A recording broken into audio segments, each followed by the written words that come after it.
tell us a little bit about your job and what it is you do every day? Well, I'm the chair of the interior design program, which requires a lot of sort of day-to-day management of the program, and then I have a full teaching load as well. So I interview incoming students for internal transfers. We do that once a year, but we do info sessions and tours of the facilities and answering questions to prospective students every Monday and Friday and occasionally at other times. But just trying to help everybody that's interested in the program understand what they're getting into should they choose to come here. And of course there's managing budget and travel and all those sorts of things that we do, but really the majority of my work is teaching. I teach a design studio every semester, and I also teach a required lecture course both semesters too. Okay. So how did you get into interior design? Well, it wasn't a direct path. My undergraduate degree and my interest coming out of high school was architecture.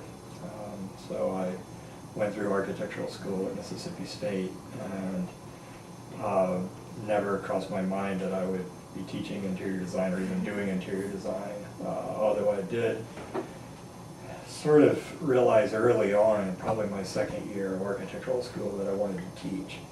I had a teacher that was a real inspiration to me, and he had a design office as well as doing his teaching, and I worked for him for several years during school. I liked the balance that he had between working with students but also doing architectural work. So then after I graduated, I had a number of jobs, and a lot of the work that I ended up doing as an architect was more focused on interior design. And I just found that I enjoyed that over the architectural work. I preferred the interior design.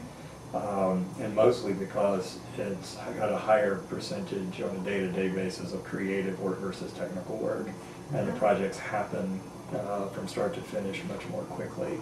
So an architectural project might run for several years, and then interior design projects typically will happen, you measure them in months rather than years.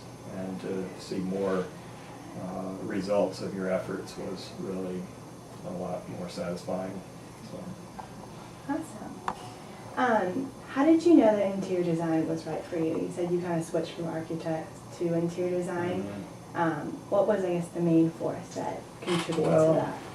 I think as I was just saying, it suited my personality better, where I like to see things happen, and so the pace of the work, was much more enjoyable for me.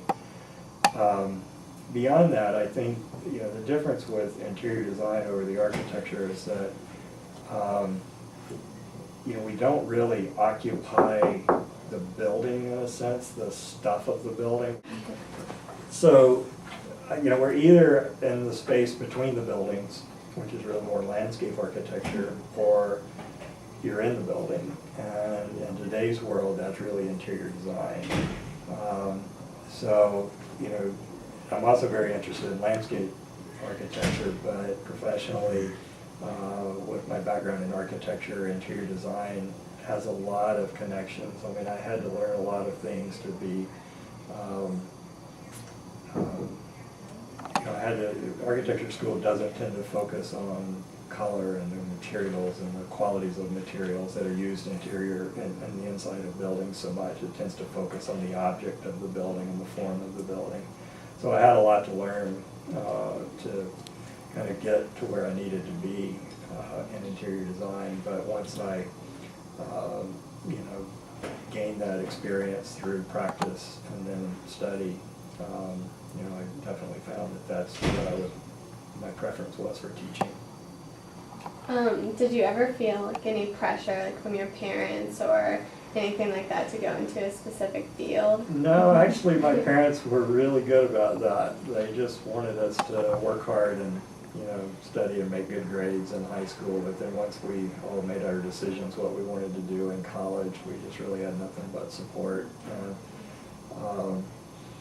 you know, it doesn't mean that they weren't there to, you know, discuss decisions that we made, but, you know, in hindsight, I might be the opposite of a lot of students today. I might would have liked a little bit more guidance from my parents rather than the amount that I did receive. So I do feel for students, though, that get a real heavy hand from their parents in terms of making decisions, because it's tough when you're, you know, particularly again, high school, you know, 16, 17-year-olds trying to pick a major in college and not really having any idea what they want to do with their lives. So.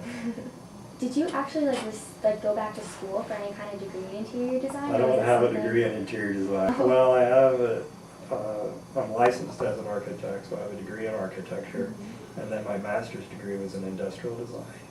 And interior design really kind of falls in the middle between those two. So, but like I said, a lot of my work as an architect was really more interior design work.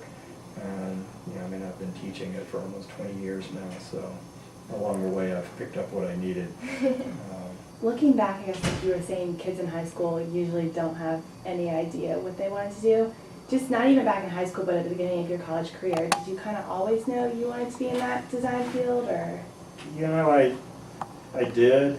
Like a lot of kids, I guess, that end up in architecture school, I was just fascinated with new houses that were under construction. And, you know, I think if I had more guidance, more advice, you know, either from guidance counselors or parents or family friends or whatever, I might have been very happy doing construction, you know, owning a construction company or working in construction. It's something that I have done a lot in recent years, personal projects. But I don't have any regrets having picked up the education that I did, because I do think that the architectural education and interior design and the way that we teach it here is a pretty broad view of the sort of built environment, and with that education you could go in a number of different directions. So, you know, if I were to say quit teaching and try to start a construction company, I think I would be a much better builder than I would be had I not learned the design education that I have. Can I ask one more question? I guess something Sure. that I'm just curious about. What's like the most enjoyable thing about your job, or the most thing that you find rewarding? It's without a question the students that we have here. I mean, our program is very difficult to get into. We have very smart students. The average high school GPA is over 4.0 coming into our program. And frankly, everything from their work ethic to their sense of humor is better because of their grades. And, you know, we're able to, in our program, you know, they call me by my first name. Most of them have my phone number. And it's available if they want it. It's on every email I send, my cell number. And we sort of interact more as peers and colleagues than we do as teacher and student. So, you know, I teach a big lecture course in the fall, and you know, out of respect, people wanted to call me Dr. Chu or, you know, whatever, and even though I don't have a PhD, so it's, I kept telling them, it's like, just call me Greg. And they kind of struggled with that a bit. And I can understand that that's just part of the culture of the university, but in our major, it tends to be much more like a family, and that's what makes coming to work, you know, a lot of fun. I leave my family at home, and I come and spend my day with my student family, and it is really nice. Okay, and I guess just to wrap it up, do you have any advice for students like us who are trying to figure out what we want to do? Well, the thing that I've seen over the years, and really in the interviews that I do with students that are looking to transfer into our major, I think the biggest mistake maybe or shortcoming of, you know, young people and students today is that they don't pay enough attention to what's going on in the world. They don't watch the news, they don't read the news. And, you know, the thing, I think I really started to sort of mature as a person and, you know, mature in my understanding of my place in the world and what my values were when I really really started focusing on reading newspapers every day. And it's so easy to do now. I mean, you can pull up any newspaper in the world online, and it's the best hour you could spend every day to help you understand, you know, what your contribution to society could be, what hole you could fill, what career you could pursue.